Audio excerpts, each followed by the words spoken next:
Hola, les habla la periodista Jennifer Wiskovich de la revista de salud mental y bienestar Es Mental. Nos encuentran en esmental.com.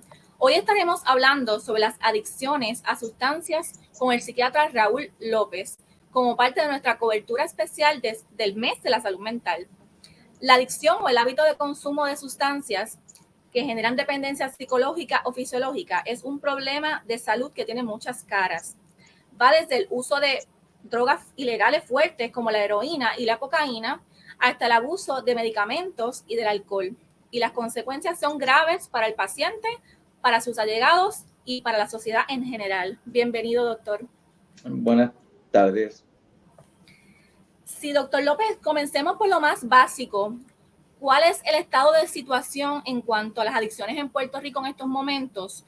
¿Cuáles son las sustancias que más están siendo abusadas y cuáles son los segmentos de la población más afectados? Pues mira, Jennifer, las adicciones siempre han sido algo que ha estado presente en la humanidad desde tiempos inmemoriales, y a lo largo de la historia han ido variando en su intensidad. Sin embargo, en los últimos años, pues ha tomado mucha intensidad el uso de algunas sustancias en particular. Principalmente, yo diría que las dos sustancias más problemáticas hoy en día son los opiáceos y la benzodiazepina. Las otras sustancias, como son el polvo de ángel, el ácido y la marihuana, pues no cuentan con tanto apoyo de la sociedad como antes. Y según va subiendo la ansiedad que nosotros vivimos a diario, las personas se ven más llamadas a buscar remedios de cómo reducir esa ansiedad. La marihuana o cannabis ha sido decriminalizada en los últimos años, lo que ha hecho que su consumo aumente significativamente. Como droga, no es una droga que tenga un alto potencial de dependencia física, pero sí desarrolla en las personas que lo utilizan dependencia psicológica. Y en muchas ocasiones, como está ocurriendo hoy en día, comienzan las personas a utilizarlo pensando en que van a resolver problemas físicos y otro tipo de trastornos que al día de hoy todavía no se ha probado que tengan eficiencia. Ahora, las benzodiazepinas, que son un grupo de medicamentos que existen de los años 50 y son utilizados principalmente para aquietar el cerebro, esas se han convertido en un verdadero problema en el área de la salud, por el hecho de que son medicamentos prescritos y muchos médicos cuando las prescriben no alcanzan a entender el potencial que tienen de alterar la vida de los pacientes. La benzodiazepina, que quizás cuando decimos este nombre no nos viene a la mente de qué estamos hablando, son medicamentos que a través de los últimos años tienen nombres que todo el mundo los utiliza. Clonazepam es Clonopin, el lorazepam es Ativan, el alprazolam es Xanax y el diazepam es Valium. Dependiendo de la época donde uno nació, los que estaban en los años 60, pues era el Valium, el medicamento abusado. En los años 80 fue el lorazepam, el Ativan. En los años 90 fue el alprazolam y últimamente uno de los medicamentos que más están abusando son el clonazepam o el clonopin. Hay un neurotransmisor en el cerebro que tiende a calmar a la persona que lo estimula, que es el ácido gamma aminobutírico, se le dice GABA. Cuando el cerebro recibe el mensaje producido por la molécula de esta sustancia, uno siente una sensación de tranquilidad y de relajamiento que básicamente hace que la persona desarrolle un apetito por ello, particularmente porque afecta las áreas de recompensa del cerebro. Y cuando se usa por mucho tiempo, el cuerpo se acostumbra a ella. Eso nosotros lo llamamos tolerancia, lo que hace que en muchas ocasiones el paciente aumente la dosis para encontrar el mismo efecto. Eventualmente la tolerancia se convierte en dependencia. Y ya la dependencia es cuando el cuerpo se ha acostumbrado a este medicamento y si no lo tiene, no solo se siente la persona ansiosa, sino que se empeora de como estaba anteriormente. Okay. Eventualmente, ¿Cuál es el demográfico? el demográfico que está afectando, ¿verdad? Ahora mismo el uso de esta sustancia. Pues fíjate que ha sido siempre un medicamento que ha sido usado grandemente por los adultos jóvenes y los adultos ya en la etapa de los 60. Sin embargo, la tendencia en los últimos años es que se está utilizando mucho en adultos mayores.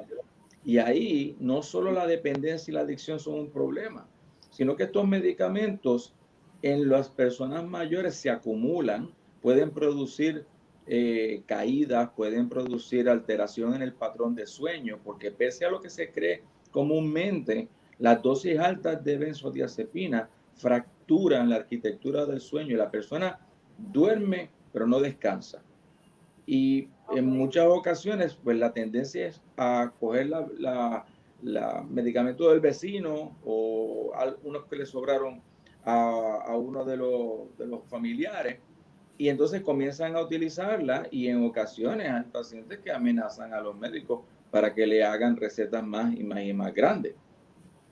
El otro medicamento la otra sustancia, por decirlo así, que está causando muchos problemas son los opiáceos. Y todo el mundo piensa cuando hablamos en opiáceos en la heroína. Y la heroína es un opiáceo. Los opiáceos tienen la habilidad de estimular intensamente los centros de recompensa del cerebro. Para que tú tengas una idea, cuando una persona tiene sexo y tiene un orgasmo y lo estuviésemos comparando con el impacto que tiene un medicamento, una sustancia como la heroína, es como 100 veces más que un orgasmo. Lo que quiere decir es que estos centros de recompensa se acostumbran rápidamente a ello. Y el problema más grande que tiene es que muchas veces se mercadean como medicamentos. El problema más grande que existe hoy en día no es la heroína, el problema más grande que existe hoy en día son los medicamentos para el dolor, particularmente de personas que tienen condiciones de la espalda, condiciones de discos lacerados. Y por una estrategia de mercadeo de compañías en los Estados Unidos para vender más productos, se ha convertido en una epidemia en la cual hay muchas personas que están completamente adictos a estos medicamentos. Wow, ¿y cómo se trata una adicción a medicamentos, verdad? Tengo entendido que es difícil ese proceso. Pues lo primero es identificarla. Muchas personas que tienen adicciones a medicamentos de prescripción no están conscientes de qué tan profundo están en la dependencia de ese medicamento. Es bien importante que cuando una persona esté utilizando estos medicamentos, le pregunte a su médico sobre los efectos secundarios y sobre las posibles consecuencias del uso de ellos. Por otro lado, los médicos tienen que concientizarse de que estos medicamentos en muchas ocasiones resuelven un problema a corto plazo, pero lo complican a largo plazo.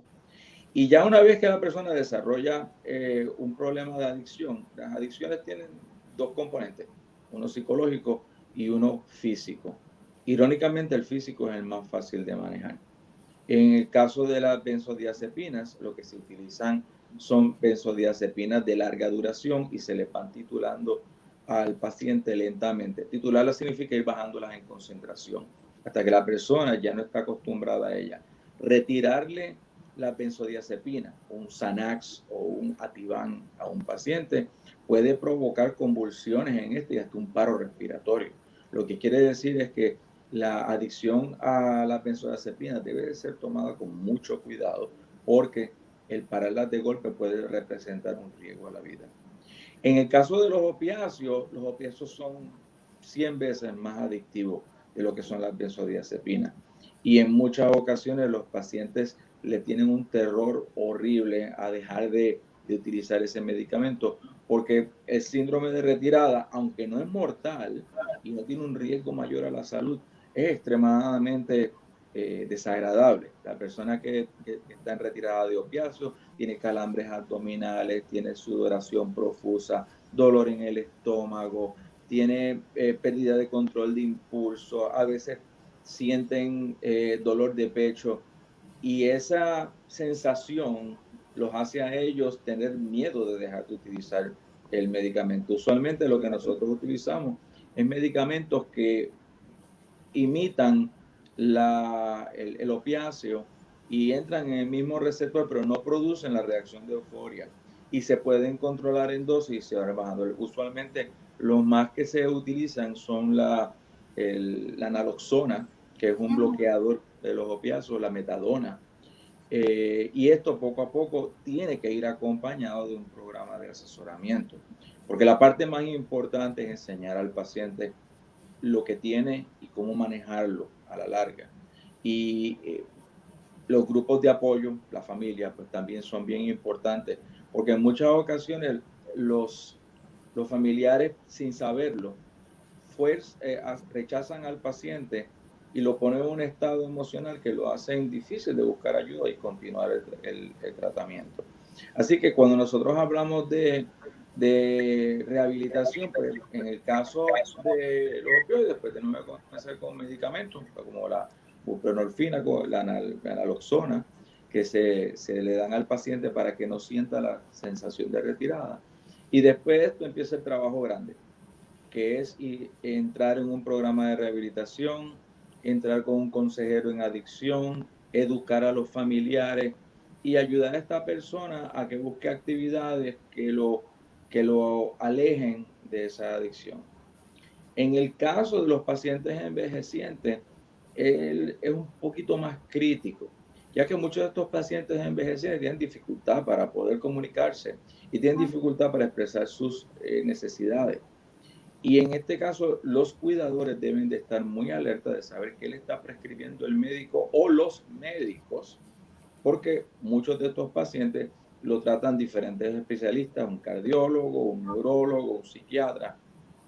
Y el familiar debe estar bien consciente de qué está dando cada uno de ellos y no debe sentirse intimidado de preguntarle a cada uno de los médicos por qué le está dando estos medicamentos y qué otras alternativas hay. Porque en el caso de los envejecientes, las alternativas no benzodiazepínicas son más seguras. Y hay muchos medicamentos que son efectivos para hacer que la persona pueda dormir, para bajar la ansiedad y que no conllevan tanto riesgo. Ok, doctor, y en términos del uso de la marihuana, ¿cómo ha cambiado el perfil, verdad, en Puerto Rico luego de que se flexibilizó su uso? Pues hoy en día la marihuana se ha generalizado prácticamente en todos los grupos de edades. Yo he tenido pacientes de más de 70 años preguntándome si pueden añadir marihuana a su régimen. Jóvenes adultos, adultos ya de los 40 o 50 años, jóvenes de 21 o 22 años. Hubo una época que la marihuana estaba demonizada. Básicamente la consideraban como una droga peligrosísima y que la llamaban a veces que era una droga de step up, de entrar en otras drogas más fuertes. Hoy en día sabemos que la droga que más sirve para que las personas entren en adicciones más profundas es el alcohol, más que la marihuana. Sin embargo, la marihuana estamos apenas conociendo de sus 113 componentes conocidos. Solo entendemos 3 de ellos, que es el THC, el CBD1 y el CBD2. ¿Qué hacen el resto de los otros 109 componentes? No sabremos hasta los próximos años. Quizás con el advenimiento de mayores estudios controlados podamos llegar a entender cuáles son los beneficios de la marihuana si es que tiene alguno de ellos. En los jóvenes, la marihuana está asociada principalmente con el síndrome de amotivación, es decir, pierden las ganas de estudiar, de hacer deporte, de relacionarse con los demás. Y el research que tenemos hasta ahora, o las experiencias clínicas que tenemos hasta ahora, es que aparte de reducir un poco la ansiedad, todas las condiciones psiquiátricas severas tienden a complicarlas. Las condiciones psicóticas las exacerba, las condiciones bipolares las exacerba. Y eso hace que su uso en pacientes con enfermedad psiquiátrica reconocida debe ser sumamente cuidadoso. Ok, y en la pandemia las adicciones se han agudizado, ¿verdad? Por la situación de que estamos, nos ha cambiado la realidad de vida a todo el mundo. Altamente. Recuerda que la droga principalmente siempre ha sido un factor en el ser humano para poder lidiar con las cosas en el mundo exterior que no puede lidiar. Y en la pandemia mucha gente ha optado por aumentar el consumo de estas drogas porque no tiene otras actividades que puedan ayudarlos para reducir el estrés.